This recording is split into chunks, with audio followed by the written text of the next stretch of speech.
مشکل اس کے لیے ہے جس نے پہلے کنویں کو کھودا ہے، مشکل اس کے لیے ہے جس نے اس کام کو شروع کیا ہے۔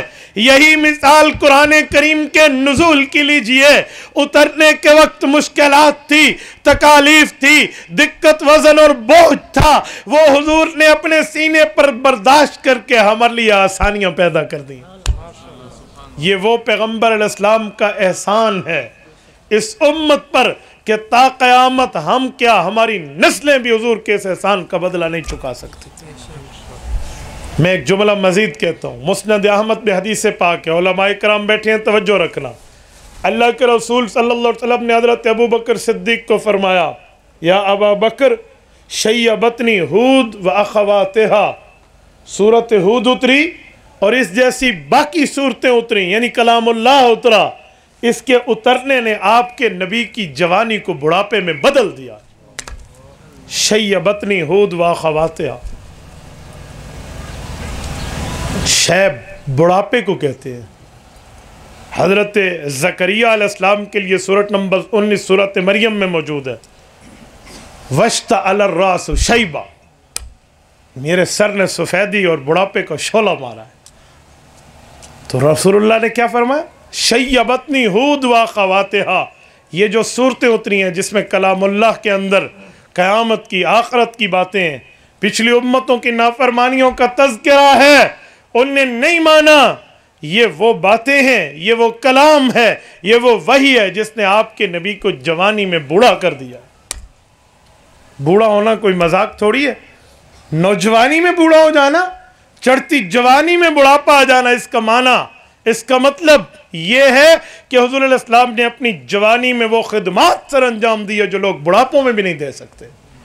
وہ اکیلے اللہ کے رسول کی نفیس جان نے تکلیف برداشت کی ہے۔ اس قرآن کے نزول کی وجہ سے پیغمبر علیہ السلام نے پتھر کھائے ہیں۔ اگر آپ کا ذوق تازہ ہے، میں ایک جملہ کہتا ہوں، نبی اقدس کی ذات اقدس پہ پتھر اٹھانے والے بھی تو انسان تھے، اگرچہ مسلمان نہیں تھے، لیکن میں ایک بات کرتا ہوں، اس کائنات میں انسانیت کو وجود ملا ہے، حضور پاک کی ذات کی وجہ سے ملا ہے۔ جو بندہ پتھر حضور کو مار رہا ہے، اسے نہیں پتا میں جس پر سنگ باری کر رہا ہوں میرا وجود بھی اسی کی برکت سے ہے، میرا وجود بھی، میرا جسم بھی، میری جان بھی اسی نبی پاک کی برکت کی وجہ سے ہے کہ اگر یہ نہ ہوتے تو کائنات میں کوئی نہ ہوتا۔ یہ کم قربانی ہے، یہ کم تکلیف ہے۔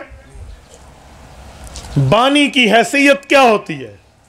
ایک مدرسے کا بانی ہو، ایک فیکٹری کا بانی ہو، ایک صوبے کا بانی ہو، ایک جماعت کا بانی ہو جو سٹارٹ کرتا ہے، ابتدا کرتا ہے، شروعات کرتا ہے، اور ایک کارکن اٹھ کے، ایک چھوٹا اٹھ کے اس بانی پہ پتھر دے مارے، اس بڑے کے خلاف بول چاہے، تو اس بڑے کا دل کتنا دکھے گا کہ کل کا بچہ ہو کر مجھے مار رہا ہے، یار یہ کام میں نے شروع کیا، اس کی ترتیب میں نے رکھی، جس درخت سے آج یہ پھل کھا کر جوا ہوا ہے وہ درخت کی جڑیں میری بھی رکھی ہوئی ہیں۔ رسول اقدس صلی اللہ علیہ وسلم پہ پتھر اٹھائے گئے، تکالیف حضور نے برداشت کی، مکہ والوں کے تانے سہے، ان کی باتوں کو سہا، لیکن حیران ہیں ان لوگوں پر، وہ پتھر بھی اسے مار رہے، تانے بھی اسے دے رہے جس کی وجہ سے انہیں اپنی جان میسر آئی ہے، جن کی وجہ سے انہیں اپنے جسم میسر آیا ہے۔ تو حضور علیہ السلام کی قربانیوں کی ایک لسٹ ہے۔ اچھا، کلام اللہ میں روب ہے، کلام اللہ میں ہیبت ہے، کلام اللہ جلالی کلام ہے، اس جلالی کلام سے پڑھنے والے کو تکلیف نہیں ہوئی، کیوں؟ حضور علیہ السلام نے تکلیف اکیلے برداشت کر لی، حالانکہ اللہ کی بات نبی کے واسطے کو ہٹا کے کوئی امتی سنے تو وہ مر جائے، کیوں؟ مخلوق خالق کی بات تک واسطہ پیغمبر کے ذریعے پہنچے گی، ورنہ نہیں پہنچ سکتے۔ موسیٰ علیہ السلام کو قوم نے کہا تھا نا، ارین اللہ جہرا، ہمیں ہمارا رب دکھاؤ، ہم اپنی آنکھوں سے دیکھنا چاہتے ہیں ہمارا رب کیسا ہے۔ تو رب العزت نے کیا فرمایا؟ لن ترانی، نہیں دیکھ سکتے تم لوگ، لیکن قوم نے مجبور کیا، آپ ہمیں دکھائیں۔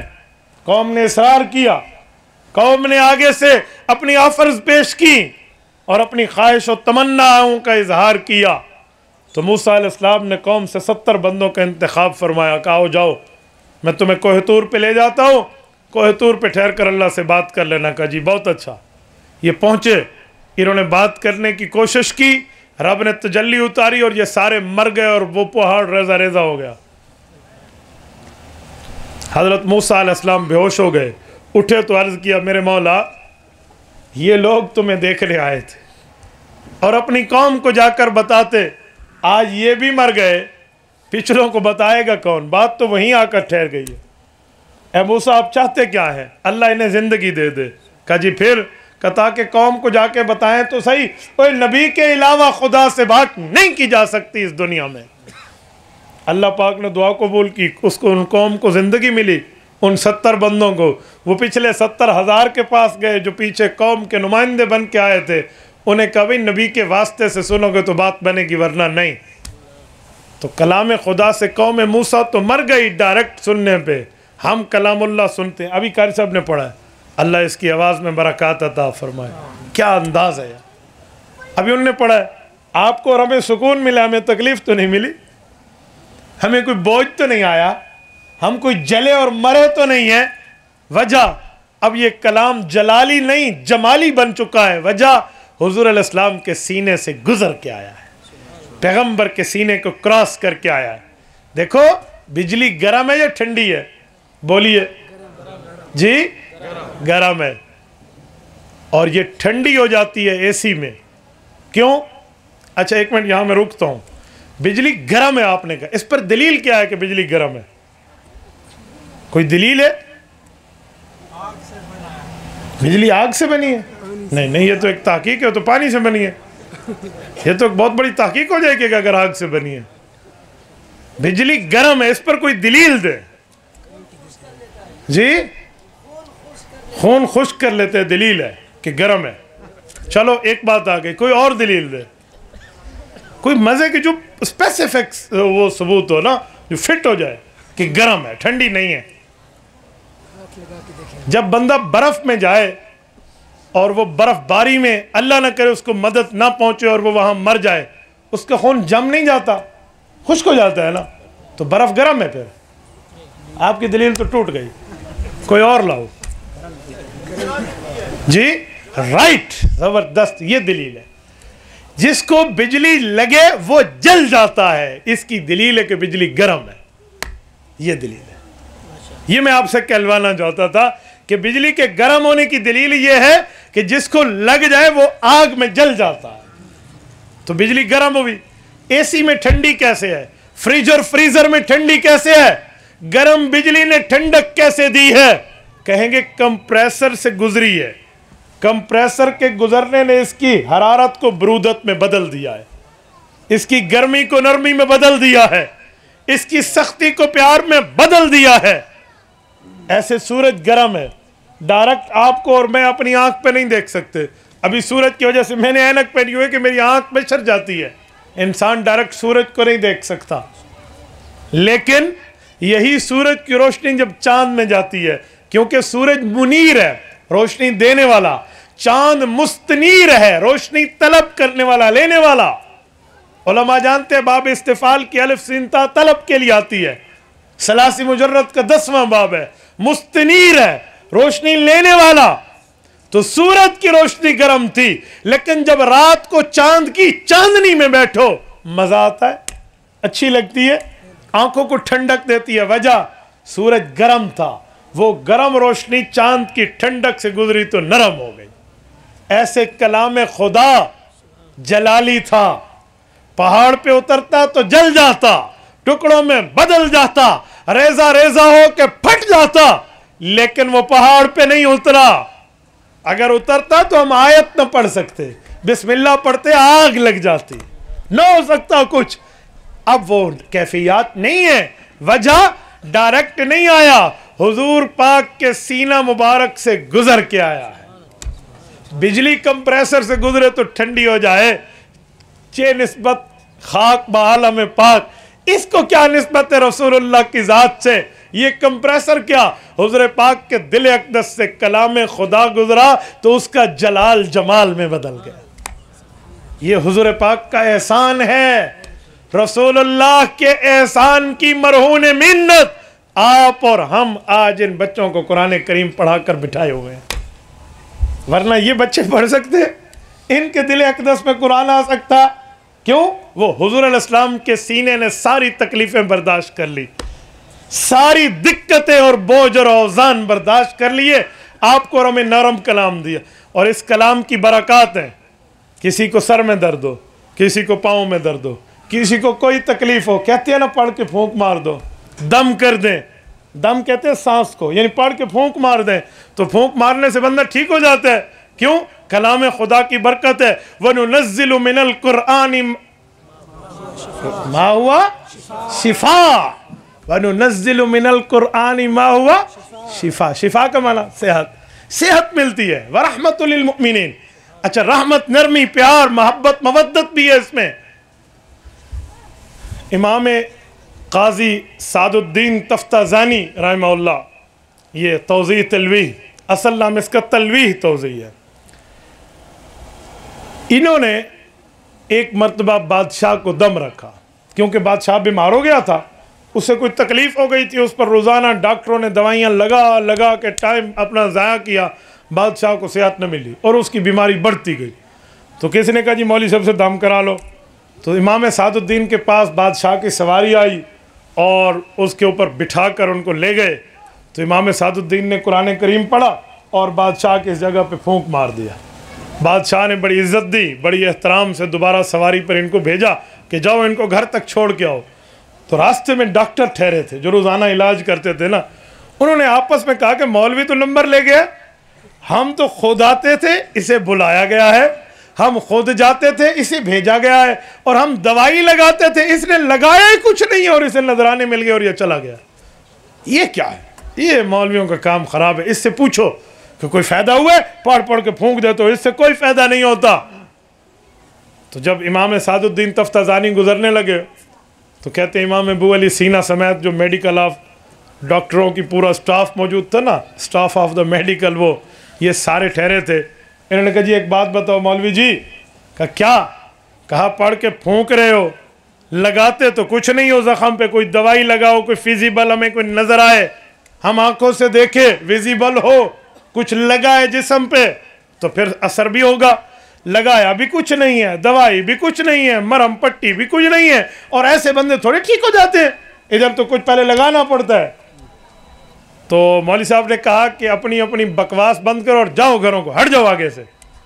تو وہ تو ڈبل غصہ ہو گئے، انہوں نے کہا یہ عجیب حالات ہیں مولوی کے، دیکھو بابا اس کو جواب بھی نہیں آتا اور غصہ بھی کرتے، ہمیں گالی دیتا ہے۔ آپ کے پشتوں میں کہتے ہیں نا کنزل کئی، ٹھیک ہے، گالی دے رہا ہے ہمیں، اور چوری اور سینہ زوری، اس کی بادشاہ کے پاس شکایت کرو۔ وہ بادشاہ کے پاس لے گئے، بادشاہ سلامت سے کہا کہ اس مولوی صاحب کے ہمیں جواب لے کر دو ورنہ ہم نہیں جانے دیں گے۔ تو بادشاہ نے سب کو بلایا، دربار لگ گیا، مولوی صاحب بھی آ گئے۔ تو ان سے کہا کہ مولوی صاحب آپ نے ان کو کیوں بیچاروں کو غصہ کیا ہے، آپ جواب دیتے۔ تو انہوں نے کہا کیا غصہ کیا ہے؟ میں نے تو جواب دیا ان کو۔ تو انہوں نے کہا بادشاہ سلامت نے کہا حضرت کیسا جواب دیا ہے؟ کہا ان کا سوال آپ کو پتہ ہے کیا ہے؟